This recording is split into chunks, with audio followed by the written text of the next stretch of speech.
Hi everyone, welcome back to Pickleball Guys. Today we're going to take a closer look at how the various paddle shapes can help your pickleball game. While we do have a video on how to select a paddle, which includes information about paddle weight and other important details, today we're going to get on the court and further explain the pros and cons to each shape. But just before we get into it, be sure to hit the subscribe and bell notification buttons to stay on top of our latest content.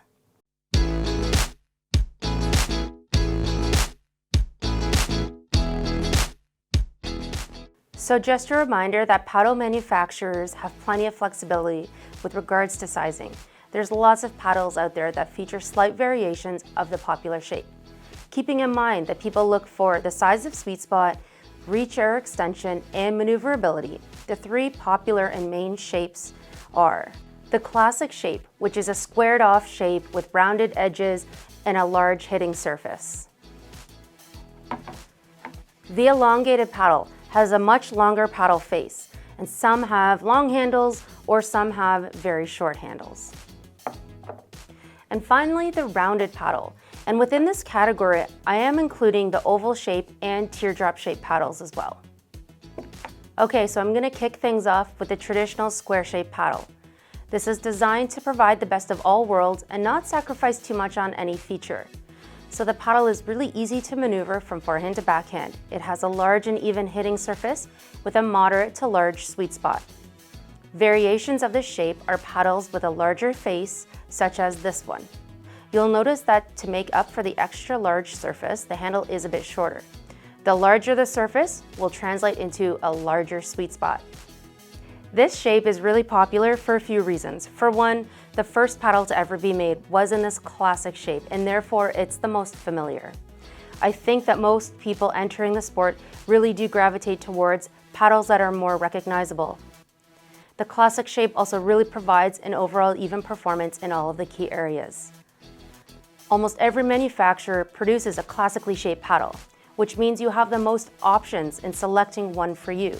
However, keep in mind that the classic shape doesn't emphasize any key performance area because of its generic shape. The elongated paddle typically extends the paddle face by reducing the handle length or the paddle width. Sometimes, though, they do maintain the combination of the longer face with an average length handle. These paddles are designed for anyone needing more extension in their reach in order to cover more area around them. Those extra few inches that the paddle lends means that a player can reach a little higher when going for overhead shots. They can extend further to the sides for the passing drives, especially common in singles play. And you'll gain that extra scoop for the lower bouncing balls. Where I noticed some forgiveness with this long paddle is during the aggressive dink rallies at the net.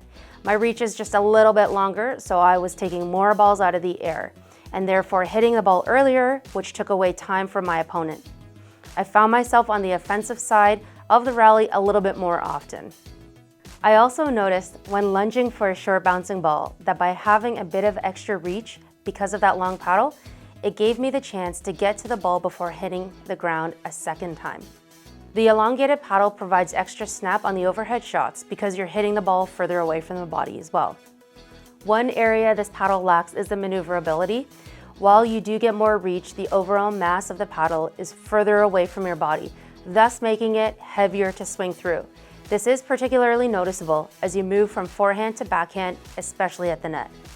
The round paddles have those soft, rounded edges, and here are some examples where you can clearly see they're very soft and overemphasized at the top. These paddles are designed to be aerodynamic, and it'll be efficient when moving from side to side, forehand to backhand. While the rounded shape gives the largest sweet spot out of any paddle, the illusion might be that you're losing paddle surface because the corners are rounded off. It's a mind over matter thing. Once you get used to the shape, the benefits of a round paddle will really shine through. The only thing that I'll mention is that these uniquely shaped paddles sometimes sacrifice on the extension. So, as mentioned, when looking at the three main shapes and the three key performance areas, every paddle shape has its strengths, which should complement your game. Usually there's some kind of sacrifice to the paddle shape as well, which shouldn't be an issue as long as you're selecting the paddle that works best for your game and not against it. Hopefully you found this video useful, and if you like today's content, we have additional tips in our blog, Keep It PG. which can be found at pickleballguys.ca. Good luck and have fun finding that paddle that works best for you. See you next time.